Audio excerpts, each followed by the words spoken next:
আসসালামু আলাইকুম, স্বাগত জানাচ্ছি আরটিভি সকালের সংবাদে। আপনাদের সঙ্গে আছে আমি সৈয়দা সাদিয়া বেনাজির। পুলিশকে রাজনৈতিক ও প্রশাসনিক প্রভাব মুক্ত করার কথা বলা হলেও নামমাত্র ক্ষমতা নিয়েই গঠিত হচ্ছে পুলিশ কমিশন। অবসরপ্রাপ্ত পুলিশ অফিসার কল্যাণ সমিতির সভাপতি ডক্টর এম আকবর আলী বলছেন, সরকার কেবল তার প্রতিশ্রুতি রক্ষার জন্য নামকাওয়াস্তে এই কমিশন গঠন করেছে। আর বিশেষজ্ঞরা বলছেন, পুলিশ কমিশন গঠন ভালো উদ্যোগ, তবে সরকারের সাথে থেকে কমিশন কতটুকু স্বাধীন হতে পারবে তা নিয়ে প্রশ্ন থেকে যায়। শাকিবুর রহমান জানাচ্ছেন বিস্তারিত।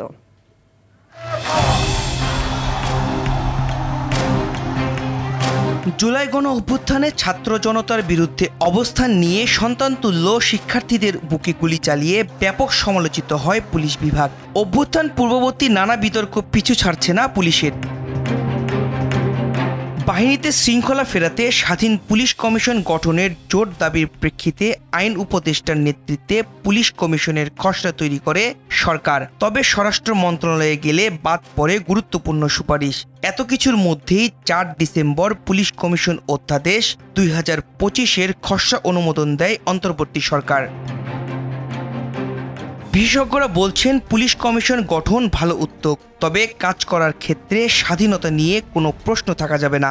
এই কমিশনটি সরকারের সাথে একত্রিত হয়ে কাজ করবেন, সেই ক্ষেত্রে আসলে এই কমিশনটি কতটুকু নিরপেক্ষভাবে কাজ করবে সেই সম্পর্কে আসলে আমার যথেষ্ট সন্দেহ রয়েছে। আমরা বিভিন্ন সময় দেখেছি এই সুপারিশগুলো কিন্তু সরকার যেহেতু মানতে বাধ্য না, বেশিরভাগ ক্ষেত্রেই দেখা যায় যে সুপারিশগুলো সুপারিশ থেকেই যায়। অবসরপ্রাপ্ত পুলিশ অফিসার কল্যাণ সমিতির সভাপতি ডক্টর এম আকবর আলী বলছেন, যে প্রক্রিয়ায় পুলিশ কমিশন হচ্ছে তা যথাযথ নয়। প্রশাসনিক ও আমলাতন্ত্র থেকে বেরিয়ে আসতে হবে। যে এরকম একটা কমিশন সেই প্রতিশ্রুতি রক্ষা করলো আর কি। পুলিশকে নিয়ন্ত্রণের আরেকটা মাধ্যম তৈরি হলো।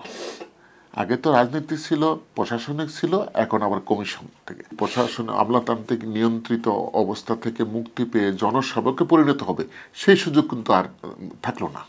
স্বাধীন কমিশন হওয়ার কথা থাকলেও স্বাধীন কথাটি বাদ দেয়ায় এই কমিশন গঠনের পরেও রাজনীতিকরণ থাকবে বলে মনে করেন দুই বিশেষজ্ঞ।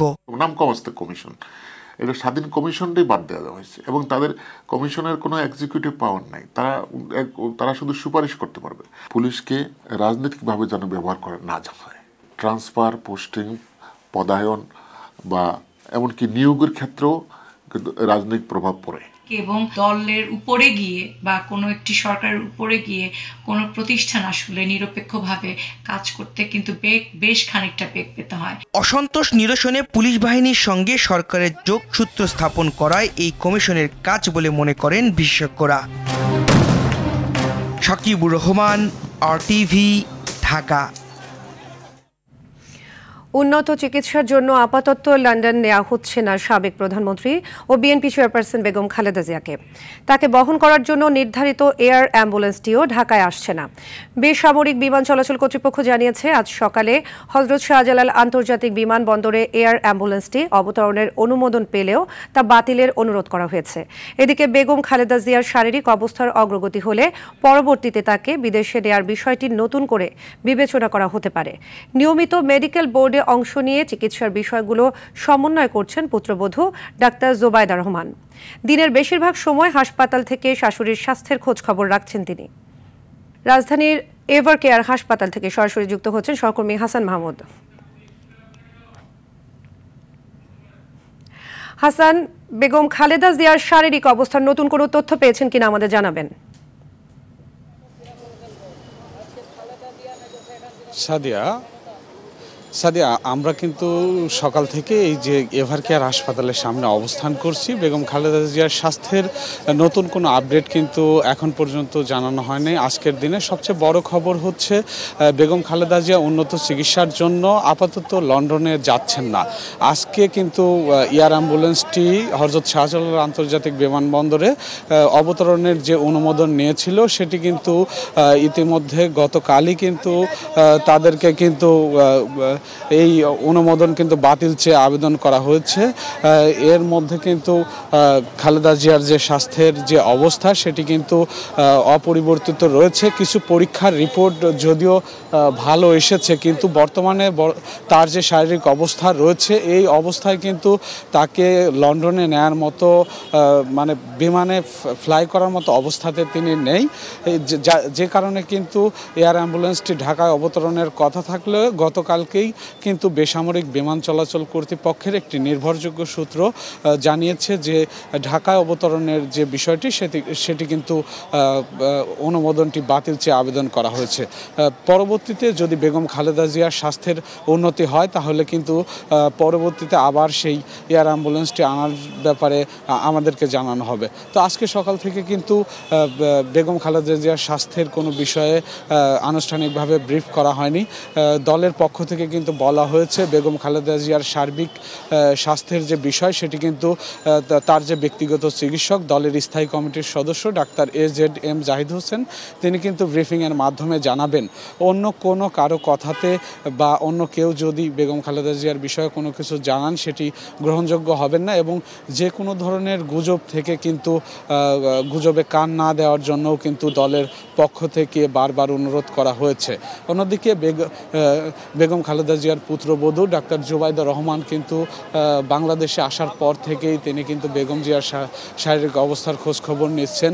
দেশি বিদেশি যে চিকিৎসকরা রয়েছেন তাদের সাথে সমন্বয় করে বেগম খালেদা জিয়ার শারীরিক অবস্থার সমস্ত দেখভাল তিনি করছেন, এবং এভার কেয়ারে তিনি প্রতিদিনই ছুটে আসছেন এবং দিনের বেশিরভাগ সময় তিনি এভার কেয়ারে থেকে বেগম খালেদা জিয়ার স্বাস্থ্যের খোঁজ খবর রাখছেন এবং তার পরীক্ষা নিরীক্ষাগুলো সব কিছু তিনি পর্যালোচনা করছেন, এবং বাসায় থাকা অবস্থাতেও তিনি ফোন করে সবসময় বেগম খালেদা জিয়ার খোঁজ খবর রাখছেন। তো এই ছিল এভার কেয়ারের সামনে থেকে সবশেষ। সাদিয়া, ধন্যবাদ হাসান, আপনি থাকুন, পরবর্তী সংবাদে আপনার সাথে আবারও যোগাযোগ করা হবে। দেশের বাজারে পেঁয়াজের দাম স্বাভাবিক রাখতে দিনাজপুরের হিলে স্থলবন্দর দিয়ে পেঁয়াজ আমদানির অনুমতি দিয়েছে সরকার। এরপর থেকে গেল 2 দিনে এই স্থলবন্দর দিয়ে 3টি ট্রাকে 90 মেট্রিক টন পেঁয়াজ আমদানি হয়েছে। এতে হিলির বাজারে কমেছে পেঁয়াজের দাম। বর্তমানে দেশি ভালো মানের পেঁয়াজ কেজি প্রতি 90 থেকে 100 টাকা, দেশি মুড়ি কাটা পেঁয়াজ কেজি প্রতি 65 থেকে 70 টাকা এবং ভারত থেকে আমদানি করা পেঁয়াজ কেজি প্রতি 70 টাকা দরে বিক্রি হচ্ছে। বাজারে সরবরাহ বৃদ্ধির কারণে কমেছে দাম, বলছেন খুচরা ব্যবসায়ীরা। দাম কমাতে কিছুটা স্বস্তি ফিরেছে সাধারণ ক্রেতাদের মাঝে।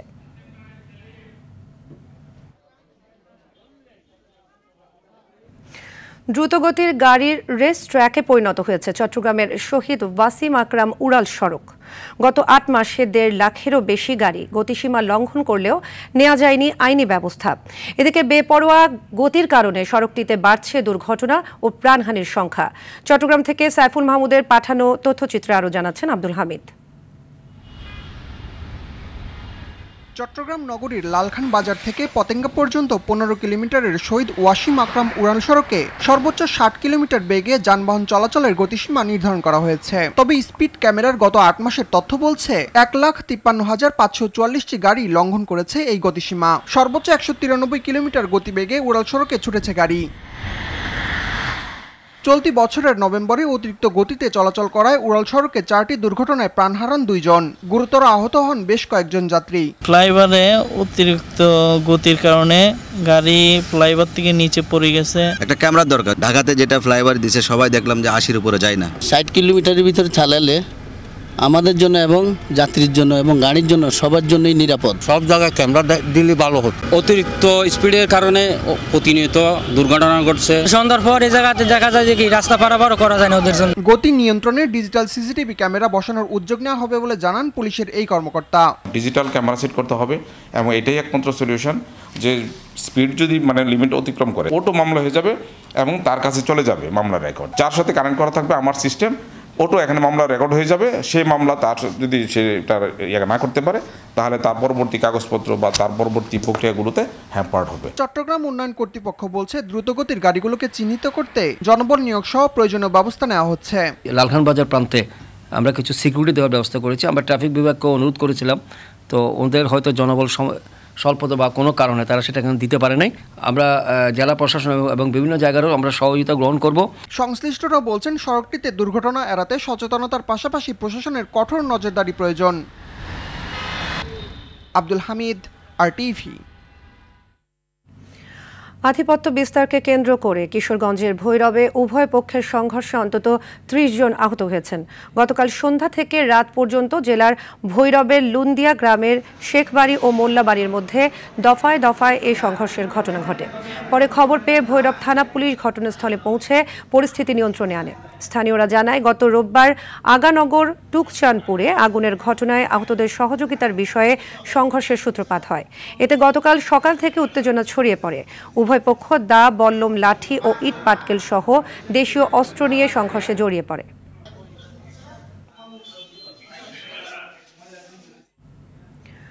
আজ ৯ ডিসেম্বর বেগম রোকেয়া দিবস। বাঙালি নারী জাগরণের পথিকৃৎ বেগম রোকেয়ার কর্ম ও আদর্শ স্মরণ করে পালিত হয় দিবসটি।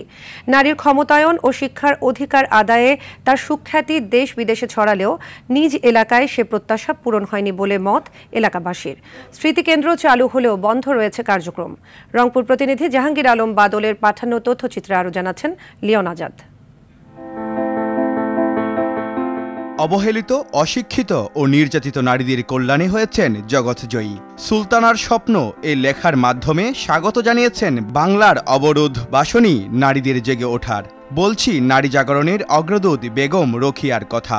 আজ ৯ ডিসেম্বর উপমহাদেশের কুসংস্কার আচ্ছন্ন সমাজের প্রথম নারী শিক্ষার আলোকবর্তিকা বেগম রোকেয়ার জন্ম ও মৃত্যু দিবস।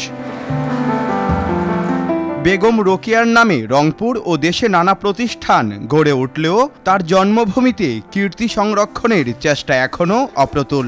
জরাজীর্ণ অবস্থায় পড়ে আছে বেগম রোকেয়ার বসত ভিটা। হয়নি কোনো জাদুঘর ও পর্যটন কেন্দ্র। এতে প্রত্যাশা পূরণ হয়নি এলাকাবাসী সহ নতুন প্রজন্মের। রংপুর পায়রামন্দে বেগম রোকেয়া বাড়ি এসে আমার অনেক ভালো লাগছে।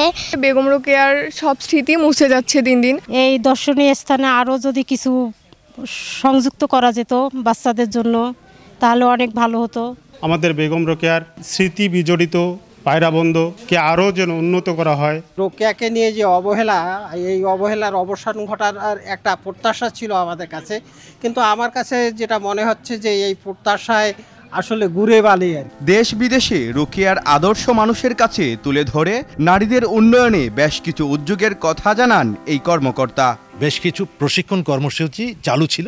প্রশিক্ষণটি করোনার আগে বন্ধ হয়ে যায় এবং সেলাই প্রশিক্ষণ যেটি দুস্থ নারীদের জন্য সেটিও বন্ধ হয়ে যায়। আশার কথা হচ্ছে যে আসছে ৯ ডিসেম্বর রোকেয়া দিবসের দিন এটি আবার নতুন করে চালু হচ্ছে। সংগ্রাম আর আলোকিত স্বপ্নকে ধারণ করে প্রতি বছর পালিত হয় বেগম রোকেয়া দিবস। স্থানীয়দের দাবি, জন্মভূমি পায়রাবন্দে পর্যটন উন্নয়ন ও কীর্তি সংরক্ষণে বছর জুড়ে বাস্তবমুখী উদ্যোগ নেবে কর্তৃপক্ষ। লিওন আজাদ, RTV। ৭১-এর ৯ ডিসেম্বর এক গৌরবময় দিন। একে একে নিজেদের ঘাঁটি হারাতে থাকে পাকিস্তানি দখলদাররা। তাদের জন্য বন্ধ হয়ে যায় ঢাকায় প্রবেশ ও বের হবার পথও। আর মার্কিন নৌবহর পাঠানোর ঘোষণায় সেদিন আরও ফুঁসে ওঠেন মুক্তিযোদ্ধারা। রাকিব হাসান জানাচ্ছেন স্মৃতির পাতায় লেখা অগ্নিঝরা সেই দিনের কথা।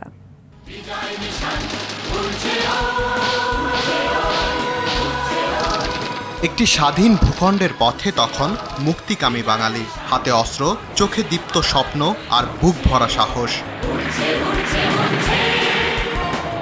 দীর্ঘ ৯ মাস নিরীহ বাঙালিদের ওপর নির্যাতনের পর ৯ ডিসেম্বর যখন চারিদিকে শুধু হানাদারদের পতনের খবর, তখন মুক্তিযোদ্ধাদের মনোবল ভাঙতে পাকিস্তানের পক্ষে মার্কিন ৭ম নৌবহর বঙ্গোপসাগরের দিকে রওনার আদেশ দেন যুক্তরাষ্ট্রের প্রেসিডেন্ট নিক্সন। ফল হয় বিপরীত। ভীত না হয়ে আরও আগ্রাসী হয়ে ওঠেন বাংলার বীর সন্তানরা। এই দিনে মুক্ত হয় নাটোর, দিনাজপুর, লালমনিরহাট, পঞ্চগড় সহ উত্তরাঞ্চলের বিস্তীর্ণ এলাকা। মিত্র বাহিনীর সহায়তায় আকাশ ও স্থলপথে মুক্তি বাহিনীর অগ্রযাত্রায় দিশেহারা হয়ে পড়ে পাক সেনারা।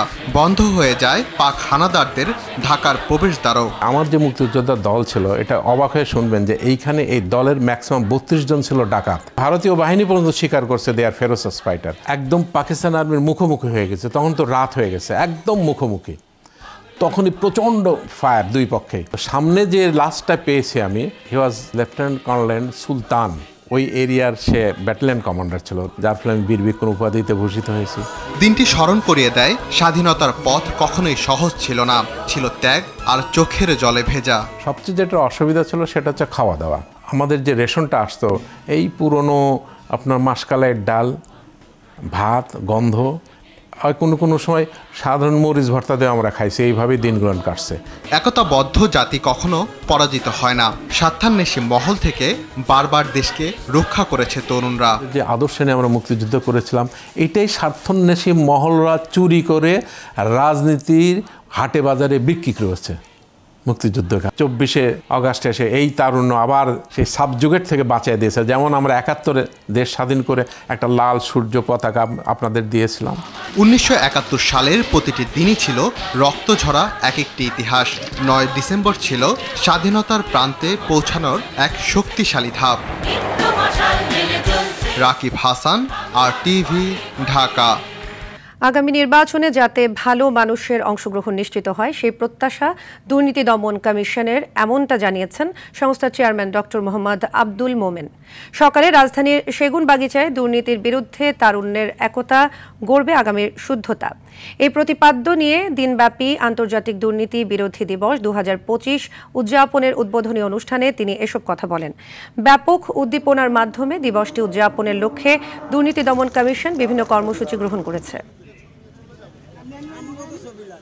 কেবল বাংলাদেশ থেকেই নয়, যেহেতু এটি একটি আন্তর্জাতিক দিবস, বিশ্ব থেকে দুর্নীতি ধীরে ধীরে বিলয় প্রাপ্ত হবে। আপনাদের সবাইকে অনেক ধন্যবাদ। আপনারা সবাই আমাদের সাথে আসেন, বিশেষ করে গণমাধ্যমের কর্মীরা, যাদেরকে আমি বরাবরই বলে থাকি, you are part and parcel of দুর্নীতি দমন কমিশন। শীতের তীব্রতা আর ঘন কুয়াশায় দুর্ভোগ নেমে এসেছে জনজীবনে। এতে গরম কাপড়ের অভাবে কষ্টে আছেন নিম্ন আয়ের মানুষগুলো। এর মধ্যে পঞ্চগড়ে গেল 3 দিন ধরে 10 ডিগ্রির ঘরে বিরাজ করছে সর্বনিম্ন তাপমাত্রা। আজ 10.7 ডিগ্রি সেলসিয়াস তাপমাত্রা রেকর্ড করেছে তেঁতুলিয়া আবহাওয়া অফিস। কুড়িগ্রামে কুয়াশা না থাকলেও গতকালের চেয়ে তাপমাত্রা আরও কমেছে। সর্বনিম্ন তাপমাত্রা রেকর্ড করা হয়েছে 11.5 ডিগ্রি সেলসিয়াস। এদিকে 12.5 ডিগ্রি সেলসিয়াস তাপমাত্রা রেকর্ড করা হয়েছে দিনাজপুরে।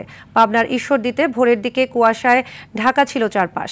তাপমাত্রা রেকর্ড হয়েছে 13 ডিগ্রি সেলসিয়াস।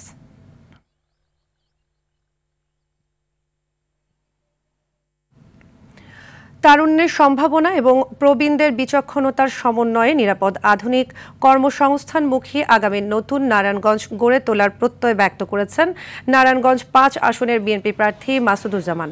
বলেন, মাদক সন্ত্রাস চাঁদামুক্ত শান্তিময় নগরী হিসেবে গড়ে তুলতে চান নারায়ণগঞ্জকে। দলের কেউ অপরাধ করলেও জিরো টলারেন্স থাকবে বিএনপি। জেলার শিল্পকলা একাডেমি মিলনায়তনে আয়োজিত ছাত্র জনতার মুখোমুখি অনুষ্ঠানে এসব কথা বলেন মাসুদুজ্জামান। নারায়ণগঞ্জ গুরুত্বপূর্ণ শিল্প ও বাণিজ্যিক জেলা হলেও কোনো পাবলিক বিশ্ববিদ্যালয় বা সরকারি মেডিকেল কলেজ না থাকায় আক্ষেপ প্রকাশ করেন তিনি। শহরের যানজট নিরসনে কার্যকরী পদক্ষেপ নেয়ার আশ্বাস দেন তিনি।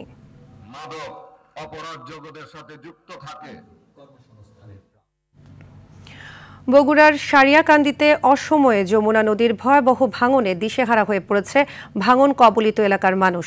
বিলীন হয়ে গেছে কয়েকশো বিঘা জমি। গেল কয়েকদিনে ভেসে গেছে বেশ কিছু বসত ভিটাও। নিরাপদে সরার প্রস্তুতি নিয়েছে আরও 1/2 শতাধিক পরিবার। বগুড়ার সারিয়াকান্দি থেকে শাহাদত জামানের পাঠানো তথ্যচিত্র আরও জানাচ্ছেন আবরার মাহি। প্রতি বছর বর্ষাকালে যমুনা নদীর ব্যাপক ভাঙনের শিকার হয় বগুড়ার সারিয়াকান্দি উপজেলার বিভিন্ন গ্রাম। পানি কমার সঙ্গে সঙ্গে এ ভাঙন কমতে থাকে। গত কয়েক মাস ধরে অব্যাহতভাবে পানি কমে যমুনা এখন শুকনো প্রায়। তবে অসময়ের যমুনায় ভয়াবহ ভাঙনের মুখে পড়েছে উপজেলার কাজলা ইউনিয়নের চর ঘাগুয়া গ্রাম। গত কয়েকদিনের ভাঙনে 3 ফসলি প্রায় 500 বিঘা জমি বিলীন হয়েছে। হুমকিতে রয়েছে গ্রামের প্রায় 1/2 পরিবার।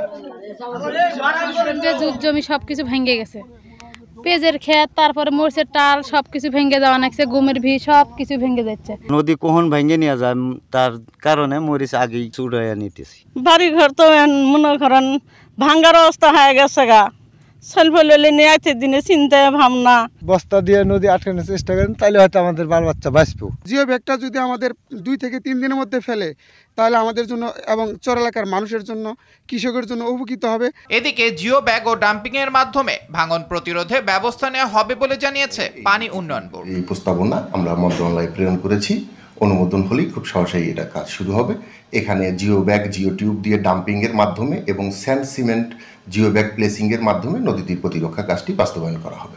শুধু আশ্বাস নয়, ভাঙন প্রতিরোধে কর্তৃপক্ষের দ্রুত পদক্ষেপের অপেক্ষায় এলাকাবাসী। আবরার মাহি, RTV। কুমিল্লার সফল ব্যবসায়ীদের মিলন মেলা এবং বিজনেস এক্সেলেন্স অ্যাওয়ার্ড 2025 অনুষ্ঠিত হয়েছে। রাজধানীর একটি অভিজাত হোটেলে বৃহত্তর কুমিল্লা বিজনেস সোসাইটির উদ্যোগে এটি অনুষ্ঠিত হয়। এ সময় ব্যবসায়ী নেতারা বলেন, দেশের অর্থনীতিকে এগিয়ে নিচ্ছে ব্যবসায়ীরা।